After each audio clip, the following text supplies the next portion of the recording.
श्री स्वामी समर्थ. कुंभ राशी भिन्न आणि गूढ आणि अंतरात्म्याच्या पातळीवर जगणाऱ्या ज्यांच्या जगाचं कौतुक मिळतं त्या रस्त्यावर कुंभ राशीचा माणूस फारसा दिसत नाही, कारण त्यांचा मार्ग स्वतःच्या आत असतो. एकांत, आत्मपरीक्षण आणि अंतर्दृष्टीने भरलेला कुंभ राशीच्या आत्म्याने आयुष्यात अनेक दिवस नसलेल्या परीक्षा दिलेल्या आहेत. त्या परीक्षा फक्त हृदयाला कळतात, डोळ्यातून वाहतात आणि कोणालाही न मगता सहज मिळाल्या जातात. समाजाने चुकीचं समजलं, प्रेमाने ओळखलंच नाही, कुटुंबाने दुर्लक्ष केलं आणि वेळेने नेहमीच उशीर केला. पण या सगळ्या क्षणातही कुंभ राशीच्या मनात एक गोड विश्वास कायम होता. आपण एकटे नाही, कुठेतरी एक देवी डोळा आपल्याकडे पाहतोय आणि आज तो डोळा उत्तर देतोय. आज ब्रह्मदेव सांगत आहेत, तू आता माझ्या परीक्षेतून पार झालास. तुझ्या आत्म्याला आता शांतता, सन्मान आणि स्थैर्याचं फळ मिळणार आहे.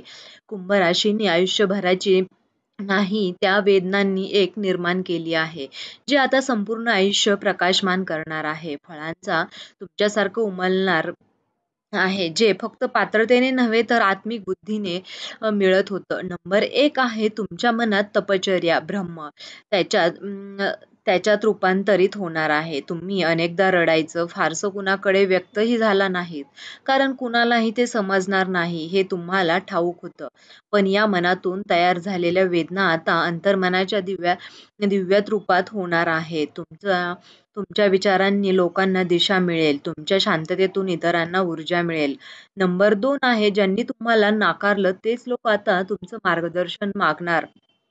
कधी कधी तुम्ही खूप काही दिलं, पण त्याची किंमत कोणालाही कळाली नाही तर तुमचं अस्तित्व दुर्लक्षित केलं गेलं. पण वेळेच्या पुढे चालणाऱ्या आत्म्याला वेळच न्याय देतो. होय मित्रांनो, हे खरं आहे. आता तेच लोक तुमच्या जवळ परत येतील. नंबर 3 आहे, ती आता सत्य होऊन जगात उमटणार नाही. वेळेच्या पुढच्या असतात त्याचे विश्वास लोकांना कळतच नाही, पण आता हीच स्वप्न हकीकत बनणार आहेत. एखादी नवीन काम, एखादी मानसिक दिशा ही अचानक लोकांसमोर यशस्वी ठरणार आहे. नंबर 4 आहे, आत्म्याचं अपूर्ण नातं. पूर्णत्वात बदललेलं तुमचं प्रेम, तुमची नाती अनेकदा अर्धवट राहील. कधी कुणी तुमचं मन समजून घेतलं, तर कधी तुमचं दिलं गेलेलं प्रेम गैरसमजलं गेलं.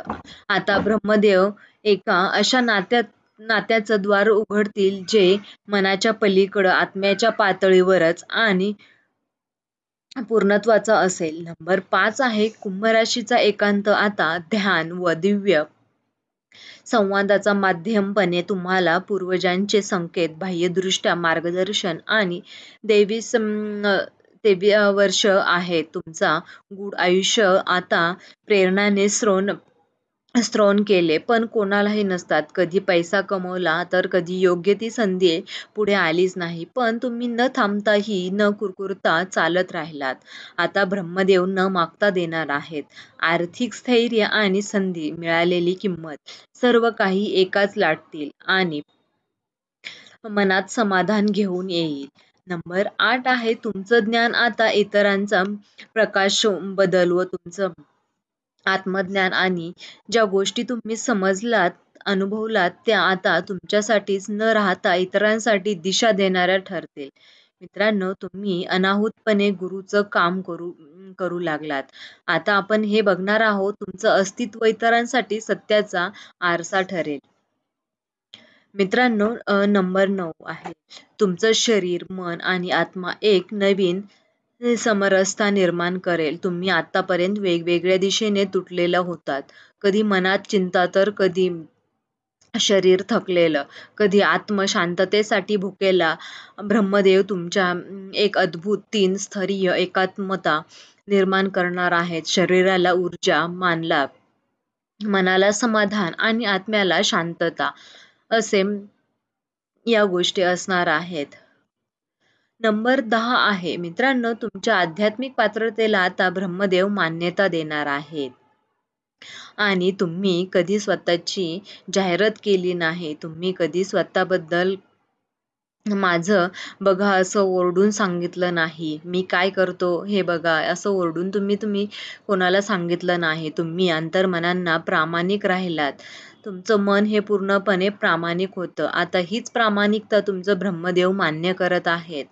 तुम्हाला अशा संधी मिळतील ज्या इतरांना कधी स्वप्नातही न वाटतील. ब्रह्मदेव मार्ग तुमच्यासमोर उघडतील आणि लोक मिळतील. या व्यक्तीत काहीतरी दैवी आहे. शेवटी एकच कुंभ राशी आता आयुष्य तुमच्यावर चालणार आहे आणि तुमच्या अदृश्य संयम आता दृश्य फळ बनवेल. शेवटचे शब्द म्हणून फळात रूपांतरित करत आहेत. कुंभ राशी हा तुमचा आयुष्य एक परीक्षण होतं, तर ते एक अदृश्य तपश्चर्या होतं. तुम्ही कित्येकदा अंधारातून चाललात. होय, आता अपमान आणि अपमान सुद्धा तुम्ही पचवलात. प्रेमात अपूर्णता अनुभवली आणि सर्व काही या गोष्टी अजमावून पण सर्वस्व गमावून पण इतरांशी हसू टिकवून ठेवणं. पण या साऱ्या विधानांचा साक्षीदार एकच होतं, ब्रह्मदेवांनी तुमचं दुःख गृहीत धरलं नव्हतं, ते जतन करत होते. या प्रत्येक अश्रूचं एक दैवी पान त्यांनी लिहिलं होतं. आता ते ग्रंथ पूर्ण झालेला आहे आणि उत्तर देण्याची वेळ आलेली आहे. मित्रांनो, आता परीक्षा नाही, तर आता पात्रतेचा परिपाक सुरू होत आहे. तुम्हाला जे हरवलं ते आता दुपटीने परत मिळणार आहे. जे स्वप्न अर्धवट राहिलं होतं ते आता पूर्णत्वाने तुमचं स्वप्न पूर्ण होणार आहे. पूर्णत्वाने विचार कुंभ राशीचा तुम्ही जेव्हा बोलला नाही तेव्हा ब्रह्मदेव ऐकत होते. तुम्ही जेव्हा थांबलात तेव्हा ब्रह्मदेव चालत होते आणि तुम्ही जेव्हा पडलात तेव्हा ब्रह्मदेव आधार देत होते. आणि आता ते स्वतः पुढे येऊन म्हणत आहेत, आता माझं उत्तर आहे. हे उत्तर म्हणजे तुमचं नाही, तर हे त्या प्रत्येक अश्रूंचे उत्तर आहे. मित्रांनो, या प्रत्येक यशाचा मार्ग हे आता तुम्हाला ब्रह्मदेव देणारच आहेत. प्रत्येक त्यागाचं फळ तुम्हाला आता ब्रह्मदेव देणार आहेत आणि ते प्रत्येक महिन्याच्या मागचा ब्रह्मस्पर्श आहे. कुंभ राशी, तुमचं आयुष्य आता कर्मावर चालणार नाही, तर ते ब्रह्मदेवाच्या कृपेवर चालणार आहे आणि कृपा हीच तुमची नवी नियती आहे. मित्रांनो, तुम्हाला हा व्हिडिओ कसा वाटला? व्हिडिओ जर तुम्हाला आवडला असेल तर लाईक करा आणि चॅनलवर नवीन असाल तर सबस्क्राईब करायला विसरू नका, जेणेकरून असेच नवनवीन व लाभदायक व्हिडिओ तुमच्यापर्यंत पोहोचत राहतील. तुम्ही हा व्हिडिओ शेवटपर्यंत पाहिल्याबद्दल तुम्हा सर्वांचे मनापासून खूप खूप धन्यवाद. तुम्ही हा व्हिडिओ कुंभ राशीच्या लोकांना शेअर करायला अजिबात विसरू नका. श्री स्वामी समर्थ. जय जय स्वामी समर्थ. पुन्हा एकदा सर्व मित्र मैत्रिणींनो धन्यवाद.